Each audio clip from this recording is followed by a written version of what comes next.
El siglo XX en Colombia estuvo marcado por una guerra entre partidos políticos liberales y conservadores, lo que se llamó la guerra bipartidista. Y más allá de un periodo histórico que se estudia en libros de texto, a veces se nos olvida que detrás de estos eventos hay personas con sueños, con metas, con miedos. Entonces el día de hoy vamos a conocer el testimonio de una persona que vivió en carne propia los horrores de la guerra bipartidista en el campo de Colombia. Les presento a la señora María Jael Guzmán, mi abuelita.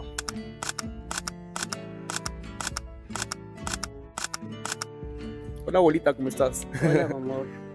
Bueno, comencemos por el principio. ¿Cómo recuerda su vida antes de que llegara la guerra? Pues de ahí, de esa parte recuerdo muy poco porque yo tenía 3 años y para recordar de 3 años, ahorita la edad que tengo, pues siempre recuerdo, pero no todo. Principalmente recuerdo los sufrimientos que tuvo mi papá, que quedó solo sin esposa y con 4 niñas, durmiendo en el monte, esperando que nos quemaran la casa, nos robaran el café, los animales. Todos estábamos en una situación. Mejor dicho, como éramos pequeñas, 4 niñas, todos apoyábamos, esperábamos de mi papá nada más. Él tenía problemas porque él era liberal y los conservadores eran los que no estaban persiguiendo a los liberales. Y de ahí en adelante entonces era la guerra, el problema. Unos no podían estar donde los otros, ¿sí? Ambos se atacaban de todas formas, robando, matando al río gente, decapitando gente, echándola al río. En fin, entraban en cualquier momento en las casas. Eso recuerdo yo porque me lo contaban, yo lo fui grabando desde esa edad y de ahí en adelante quiero decir que nosotros no vivimos en el campo todo ese tiempo. Yo a los 12 años, a los 8 años ya no estaba en el campo, pero lo que les estoy hablando me quedó grabado de toda esa guerra que hubo, durmiendo en lugares llenos de peligro, cocinando en el monte, corriendo, mojándonos, caminando de todos los departamentos, anduvimos todos los departamentos desde el llano, llanos orientales, Tolima, ahí llegamos a Bogotá y pues ya la situación fue otra porque ya salimos del campo, pero todo eso nos quedó grabado. ¿Y dónde vivían ustedes cuando todo comenzó? Cuando todo comenzó, nosotros vivíamos en un ranchito que el abuelo materno le dejó a mi papá en una vereda, como a 1 hora de Rovira, Tolima. Cuando eran ranchos de paja, pero todo eso se quemó y mi papá construyó una casa más moderna con tejas de zinc. Entonces ya salimos, ya él iba progresando en todo eso, sí, en cambiar ya el agua que se traía a la quebrada por poner forma de llegar a la casa, si fuera con guaduas o con fuera, pero como fuera, pero diferente, sí, con más comodidad. No teníamos que ir al río a traer el agua. Él traía el mercado del pueblo de Rovira y teníamos todo en la casa, en el rancho, pero vivíamos ahí, vivimos muy poco.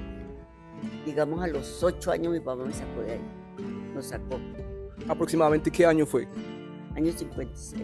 ¿Y cómo recuerda usted, abuelita, cuándo fue la primera vez que sintió como el peligro de, digamos, de esta violencia entre partidos? Pues yo quisiera ser niña nuevamente porque yo nunca sentí el peligro. Para mí todo era diversión. Jugar era lo que yo pensaba y comer. Y dormir en el suelo, eso era normal. Pero igual que yo haya sentido peligro, ¿qué tal? Como sintieron los adultos, no. No alcancé a ser adulto allá, digamos, 7 años, Dieguito, 8 años, no. Solo pensaba uno en comer y jugar. Nunca sentí miedo. No, no sentí miedo. Me enteraba de todo y me sentí el miedo cuando ya era adulto. Pero pequeñito uno no siente miedo. Por eso yo digo que mi niñez fue bonita. Yo no sentí miedo de nada. Descalza o como fuera, nunca me preocupaba eso. Y creo que a ninguna. Ya cuando nos internaron, pues ya había que tomar las cosas en serio porque nos pusimos a estudiar en forma y controladas en un convento en Calarcá muy muy bien llevado por hermanas de San Vicente de Paúl. Ellas nos cuidaban, ellas nos alimentaban, no teníamos que cocinar, no teníamos sino que lavar nuestra ropa. Nunca estuvimos en una cocina, nunca estuvimos cargando leña, nunca estuvimos esclavizadas. Era solo estudiar, comer, dormir y rezar el rosario por la noche y por la mañana. Esa es la vida de nosotros. Y jugar. Pero eso ya era cuando usted era adolescente, ¿cierto? Sí, 12 años, ya 12 años en adelante. ¿Y cómo recuerda, Abue, ese momento cuando tuvieron que salir de la finca en Rovira, Tolima? Todos estábamos durmiendo ya. Eso era como la madrugada o medianoche, no sabría decir. Entonces mi papá no estaba. Cuando llegó con una ropita para nosotros, nos vistió y nos dijo, nos tenemos que ir. Acabaron de quemar la casa de Chucho, no sé qué, la de Cristóbal. Ya más adelante quemaron otra y son los godos. Entonces, pues como nosotros sabíamos que él era liberal, con todo el mundo. Y entonces llegó con unos vecinos que ya estaban también huyendo. Y nos juntamos todos y nos fuimos caminando y llegamos a un río, no sé si era Luisa, creo que sí, era por el lado del Guamo. Llegamos al río y ahí dormimos en el río esa noche. Entonces papá ponía muy bravo porque la gente hablaba y no se podía hablar porque llamaba la atención de los que estaban quemando y nos encontraban, porque ellos quemaban lo que encontraran. Ellos no miraban si había gente guardada, durmiendo, animales, no, ellos prendían fuego como eran ranchos de paz, prendían por fuera y nosotros alcanzábamos a ver uno del frente cuando lo prendieron y papá dijo, tenemos que huir rápido porque ya van a llegar acá. Entonces nos fuimos y seguimos durmiendo y ahí seguimos avanzando, Guamo, San Luis, caminando. Nos unimos en San Luis con una tía, una hermanita de mi papá, y nos acompañó y ella llevaba un perrito. Nos decía que nos fuéramos más bien por la carretera para no meternos por la montaña, sí, porque como ya no estábamos en la zona de peligro y ya por ahí transitaban carros, todo lo que pues no había en el monte. Entonces ella se sentía uno más seguro. Ella llevó almuerzo envuelto en hojas de plátano, llevaba pollo, llevaba yuca, llevaba comida. Nos sentábamos a comer en cualquier parte, a donde nos cogía el hambre y nos sentábamos. Y si seguíamos, pero ya te digo, yo era feliz porque todo eso para uno era diversión.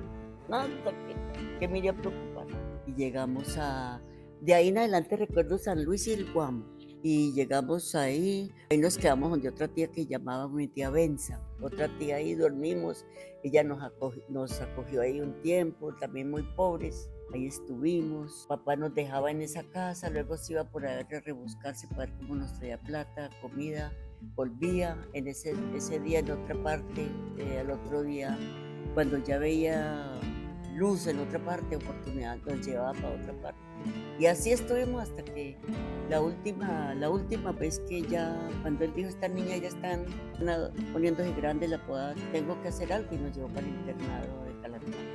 Ahí fue cuando él dijo, yo ya no puedo, ya son adolescentes, ya no podía. Y lo que más le agradezco a mi papá de haber hecho eso, muy agradecida con él.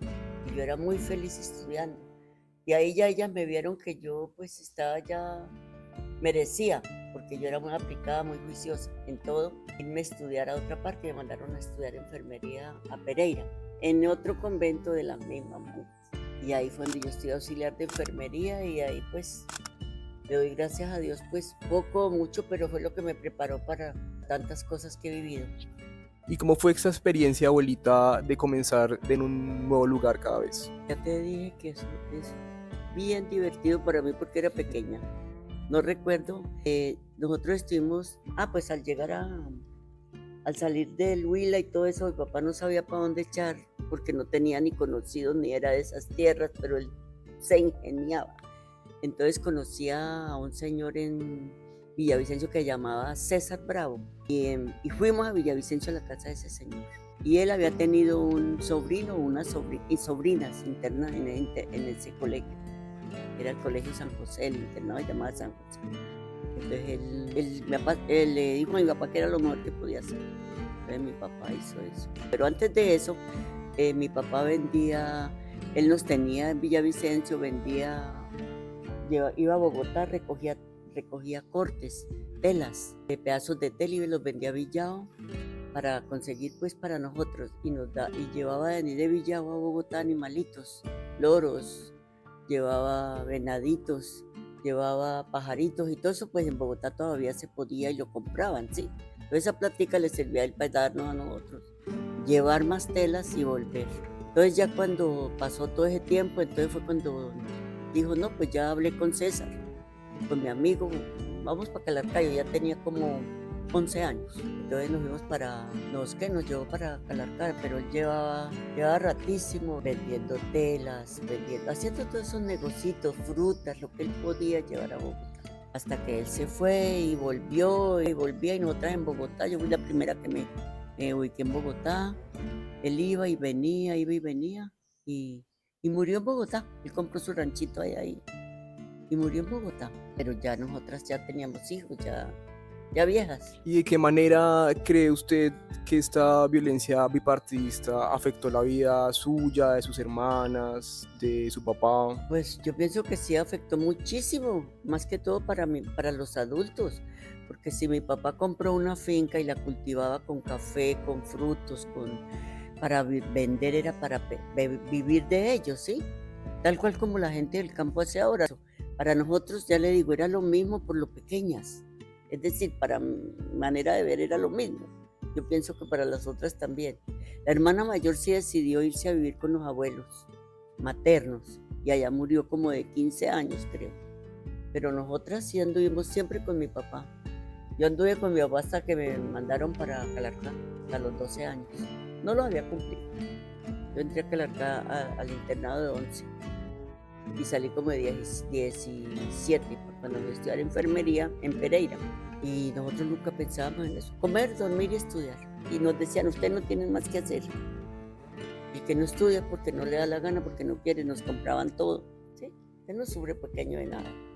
Si le dan un coscorrón, usted voltea, nada, no importa. Sí. Ya grande sí se sufre porque uno ya tiene una conciencia. Sin embargo, pues yo nunca he sido resentida por lo que nos pasa. Yo vivo feliz de todo lo que vivimos. No, nunca me era todo felicidad. Nunca. Me conformaba con hacer una muñeca de dos palos y para amarrarle era una muñeca. Buscaba ahí fica y le hacía un vestido. De la cabuya le hacía un vestido con hojas secas. Eso era feliz, hacíamos tiendas con greda. Vendíamos en esas tiendas y jugábamos con tierra todo el día. Eso era delicioso. Si bien los partidos liberales y conservadores todavía hoy existen, no tienen todavía el protagonismo que tenían antes. Y pues la violencia entre esos dos partidos, digamos que no se ve. Sin embargo, ¿usted cree, abuelita, que todavía hay consecuencias de esa guerra entre partidos actualmente? Pienso que sí. Empezando porque la guerra fue más marcada en el departamento del Tolima. Y si usted se pone a ver, personas en el Tolima tienen muchos resentimientos, es muy egoísta. Hay gente que si se saluda se sienten insultados, siente que es malo hacer uno eso. Hay gente que en general, egoísmo, muy egoísta la gente. Yo pienso que fue consecuencia están a la defensiva por todo lo que nos pasó y por lo que le ha pasado al departamento del Tolima, porque pienso que ha sido de los más golpeados en este país. En el Huila también hubo violencia, pero nunca recuerdo yo haber oído que bajaba por el río gente sin cabeza, que ayer amaneció la familia muerta, que todos mataron una vez, mataron toda la familia y hasta el perro, le dieron un machetazo, y a un bebé de meses también. Pero ya fue otra guerra porque nosotros nos cogió la guerra en Calarcá. Estábamos viviendo frente a la morgue, cuando veíamos las volquetas llenitas que adicionaban la cabeza de uno a otro. Y ese era ya tiro fijo, ese era Sangre Negra en el Quindío. Ese era ya otro grupo, tal cual. Los bandoleros. Esos eran. Llegaban allá y cuando nosotros veíamos que estaban golpeando era que bajaban todos muertos y los tiraban en el hueco ahí en la morgue. Sí, todo eso me tocó vivir, pero eso no fue impedimento para yo seguir con mi vida. Yo siempre decía, pues algún día seré yo tenía, no sé, no, yo nunca pensé ni me dejé llevar por traumas de esos. De pronto estaba tan acostumbrada ya desde pequeña que ya eso era como normal, ver tanta cosa. Sí, ¿qué más les cuento? Se pudo estudiar, fue enfermera. Sí, pude estudiar, pude trabajar, pude salir. No salí, no estuve más adelante porque no quise, pero presentaron muchísimas oportunidades a mí, muchas. Pero aquí estoy y ya mi vida fue esa y ya tendré que terminar así. Ya hoy voy a cumplir 80 años y ya no hay más nada que pensar. Hay que esperar es el final que tenemos todos. Abuelita, este video lo van a ver muchos jóvenes estudiantes míos. ¿Qué mensaje le enviaría a esos jóvenes? Hay que salir adelante sin dinero, sin tener en cuenta vida social, sin tener en cuenta nada. Así como nosotros nos tocó, a pesar de todas las situaciones difíciles, salir adelante, y aquí estamos. Nosotras estamos todas vivas, todas hicimos al menos una primaria, con un hogar bien formado. Eso les diría, que piensen en el futuro y que no se vayan a poner a pensar cosas que les va a traer desgracia en su vida. Lo más importante en la vida es uno estar seguro de lo que hizo y sobre todas las malas circunstancias tener buenas decisiones en la vida. Abuelita, muchas gracias por su tiempo, por su memoria, por sus palabras. Realmente usted es un ejemplo de resiliencia, de fortaleza, ¿sí? Un muy buen ejemplo para mí. Le quiero agradecer muchísimo por este espacio. Quiero mucho, abuelita. Bueno, papito, yo también te amo. Te quiero mucho, papacito. Deseo siempre lo mejor, mi amor. ¿Yo? Gracias, Que siga así como va.